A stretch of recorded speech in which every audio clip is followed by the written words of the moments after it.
Yo guys, balik lagi dengan Billy di sini dan kali ini kita akan membahas beberapa berita teknologi dari seluruh dunia pada minggu ini.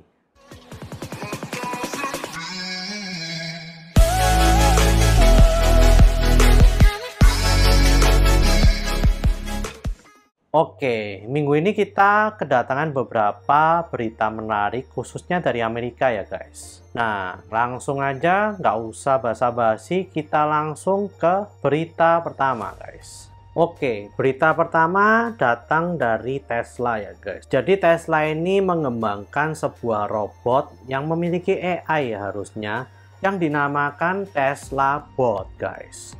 Nah, Tesla Bot ini bentuknya bagian kepalanya ini futuristis banget, nggak ada mata, nggak ada mulut ya.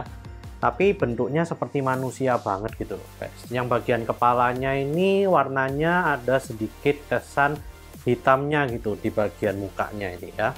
Dan bagian badannya dan lain-lainnya itu warnanya putih. Jadi ya futuristis banget. Dan kita hanya bisa lihat biasanya di film-film ya guys. Tapi pemilik Tesla yaitu Elon Musk ini ya lumayan gila juga gitu loh. Dia ingin agar Tesla Bot ini bisa ada di setiap rumah yang ada di seluruh dunia ini guys. Tentunya dari Amerika dulu ya guys. Nah, Tesla Bot ini katanya sih untuk menggantikan beberapa pekerjaan harian yang membosankan ya untuk manusia. Jadi supaya manusia ini nggak mengerjakan sesuatu yang berulang-ulang tiap harinya atau yang bisa waktunya dipakai oleh manusia itu untuk kerjaan lainnya guys. Tapi ya jangan dipakai untuk grinding game ya guys. Jangan dipakai untuk ya itu tolong mainkan saya gamenya ini levelingkan ya. Nah itu jangan ya guys, karena ya ngapain loh gitu kayak gitu. Oke, jadi katanya sih Tesla Bot ini juga didesain supaya dia itu nggak bisa melawan majikannya ya guys. Jadi kalau misalnya dia mau lari untuk mengejar kalian itu, kecepatannya nggak bisa kenceng-kenceng banget gitu. Katanya kita bisa lari lebih cepat gitu. Jadi Bang Elon ini lucunya dia juga memikirkan bahwa katanya AI itu dibuat supaya nggak lebih pintar sih dari manusia. Karena dia takut AI ini bisa menguasai dunia gitu. Makanya mungkin Tesla Bot ini juga dibuat seperti itu guys. Jadi nggak bisa mengejar kita karena kita pasti lebih cepat larinya. Yang kedua adalah kekuatannya juga nggak bisa lebih kuat dari seperti manusia biasa. Mungkin kekuatannya kalau untuk ya mungkin masak gitu masih bisa. Tapi untuk memegang benda-benda yang sampai terlalu berat itu nggak bakalan bisa katanya sih. Tapi kita nggak tahu ya ke depannya gimana. Karena ini hanya masih konsep guys. Jadi belum ada prototipenya. Tapi dia janji untuk tahun 2022 kira-kira sudah ada prototip dari Tesla Bot ini guys. Jadi ya kita tunggu aja guys gimana kelanjutan dari Tesla Bot ini. Nah, berita kedua datang dari Apple guys. Kalian udah tahu kan, sekarang kan udah bulan Agustus ya. Ya, habis gini udah mendekati September. Biasanya bulan September itu adalah bulannya eventnya Apple iPhone guys. Nah, bulan September ini Apple akan meluncurkan iPhone-nya yang akan diberi nama entah 12S atau 13 guys. Tapi banyak orang yang ngarep ya 13 gitu loh. Saya nggak tahu kenapa, padahal 13 juga angka sial ya. Cuman ya begitulah. Lalu kalian juga pasti sudah mendengar fitur-fiturnya yang akan disematkan. Yang pasti sih layarnya 120 Hz juga. Lalu juga mereka juga akan mengecilkan notch-nya ya guys. Jadi notch-nya yang selama ini selalu ukurannya seperti itu akan dikecilkan. Lalu juga mereka juga katanya akan menyematkan fingerprint sensor. Entah nggak tahu ya di dalam layarnya atau di pinggirannya ini. Jadi di powernya itu. Saya masih belum tahu.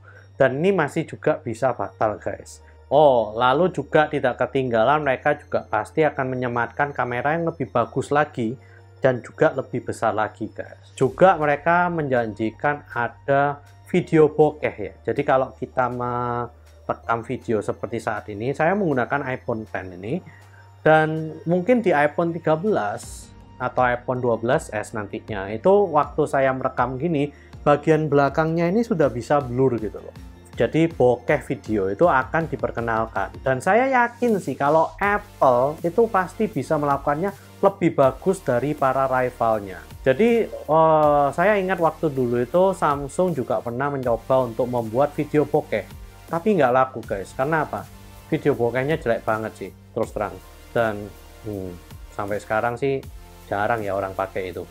Tapi kalau saya lihat dari FaceTime-nya Apple yang paling baru itu, dan mereka bisa menunjukkan lewat bagian kamera depan layarnya aja udah bisa memakai video bokeh pada waktu FaceTime seperti itu. Jadi ya saya cukup yakin banget gitu, video bokeh menggunakan kamera belakangnya itu bakalan sefantastis DSLR mungkin ya. Ya, kita tunggu aja. Nah, yang paling baru adalah iPhone 13 ini rumornya ya guys, katanya Face ID-nya itu loh, yang untuk unlock itu katanya sekarang lagi dites besar-besaran oleh para engineer dari Apple. Dan dites apa gitu guys? Ya dites kalau memakai masker guys, atau menggunakan kacamata yang agak foggy gitu ya. Jadi kalau kita ke tempat yang dingin berembun, kacamatanya ini bisa berembun, kan matanya nggak kelihatan tapi mulutnya masih kelihatan. Nah itu katanya dites bisa melewati Face ID. Kita menggunakan masker juga katanya bisa melewati Face ID. Jadi Face Unlock-nya ini jadi lebih canggih gitu loh guys. Jadi meskipun notch-nya akan lebih kecil, meskipun nggak akan hilang juga, itu kemampuan Face ID-nya akan lebih canggih. Mungkin bisa dibilang Face ID 2.0 kali ya guys. Nah jadi itu adalah berita terbaru dari iPhone 13. Dan saya sih ngarep banget ya, kalau kita bisa menggunakan Face ID, menggunakan masker, itu akan nolong banget sih di musim pandemi ini. Dan saya yakin sih musim pandemi ini nggak akan hilang dalam tahun ini. Mungkin ya saya berharap ya tahun depan kita bisa menikmati lagi tanpa pandemi. Tapi saya nggak tahu sih. Tapi kalau punya fitur itu sih menurut saya Face ID-nya jadi lebih powerful lagi. Dan Apple juga katanya mengetesnya itu nggak harus kita pakai masker gitu terus di-scan gitu. Enggak guys. Yang dites itu adalah seluruh muka kita seperti biasa. Jadi memasukkan wajahnya itu ya seperti biasa gini. Tinggal gitu doang. Tapi kita udah diambil semua 3D-nya ini. Jadi kalau 3D-nya itu ditutupin di bagian mana dengan masker atau kacamata yang sudah berembun, itu Apple masih bisa mendapatkan objek 3D dari wajah kita. Jadi itu yang mungkin dipakai oleh Apple guys. Oke, kita lanjut ke berita ketiga ya guys. Berita ketiga adalah Snapchat Snap. Nah, Snapchat ini memberikan sebuah fitur baru guys, yang namanya Snapchat Snap. Dan di Snapchat Snap ini lebih mirip ke Google Lens gitu ya. Jadi kalau kita menggunakan Snapchat, kita bisa meng-scan seluruh area kita. Memang ya, kalau saya lihat teknologi dari Snapchat ini memfokuskan kepada AR-nya itu lebih guys. Makanya kalau misalnya kita lihat Snapchat yang di iPhone atau iOS itu pasti lebih bagus daripada yang di Android guys. Karena apa?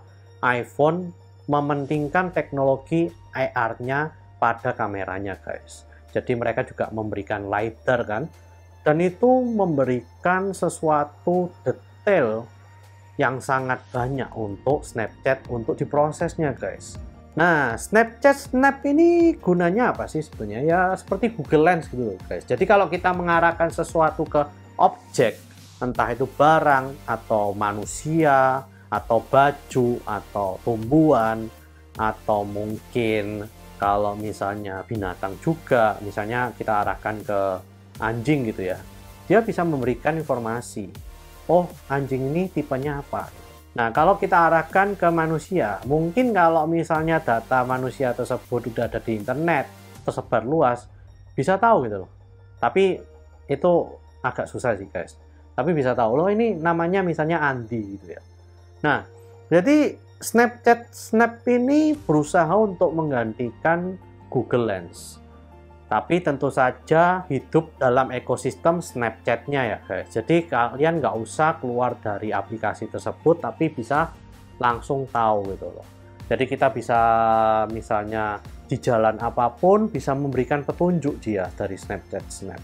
Dan fitur ini masih dalam objek pengembangan dan juga meskipun sudah ada betanya atau apa, itu kita pemakai yang awam ini masih belum bisa pakai. Tapi betanya sih katanya sudah cukup bagus untuk bisa dirilis ke umum guys. Jadi mungkin dalam waktu dekat ini akan dirilis ke umum guys. Nah, kita lanjut ke berita selanjutnya ya guys. Jadi berita selanjutnya ini datang dari perusahaan favorit saya untuk smartphone Android.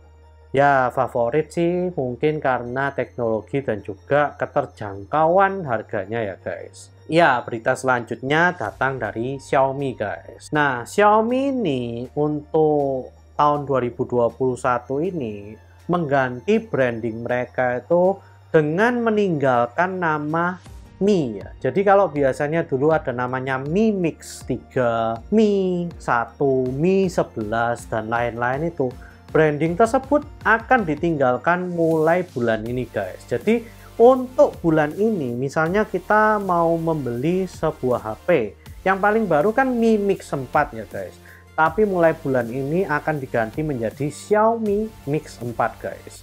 Jadi untuk produk yang berbranding Redmi itu juga nggak akan ada logo Mi-nya guys, tapi akan menjadi logo Redmi. Bahkan mereka membuat sebuah logo seperti Xiaomi dan juga Redmi itu beda.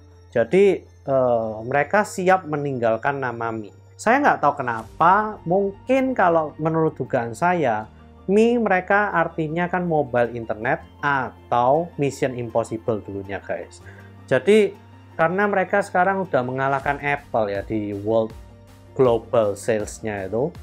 Jadi mereka mengatakan bahwa Mission Impossible-nya itu udah nggak impossible lagi mungkin ya.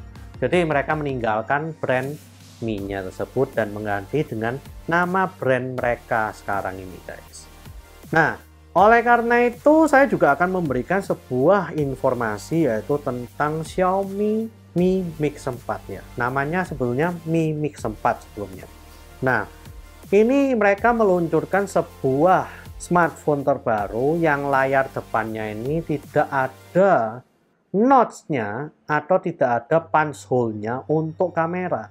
Karena apa? Mereka sudah memberikan teknologi terbaru yaitu layar yang full screen. Dan yang di bagian atasnya ini layar tersebut tuh bisa diberikan kamera di bawahnya. Jadi dan menurut saya peluncuran tersebut yang sudah ada di Cina itu ya menurut saya cukup oke. Tetapi menurut saya lihat juga review-reviewnya, kamera di bawah kamera atau under display kamera ini masih belum mature enough gitu loh guys. Jadi masih belum terlalu oke untuk digunakan sebagai kamera depan guys.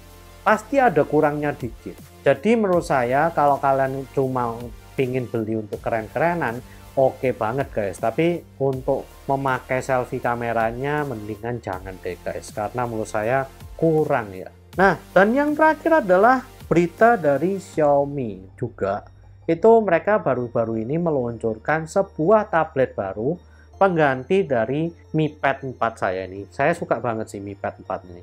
Harganya terjangkau banget dan juga menurut saya oke gitu guys. Jadi kalau dipakai itu oke, nggak sampai powerful banget, cuman oke banget, nggak pernah sampai membuat saya kecewa karena dari segi harganya hanya 2 jutaan.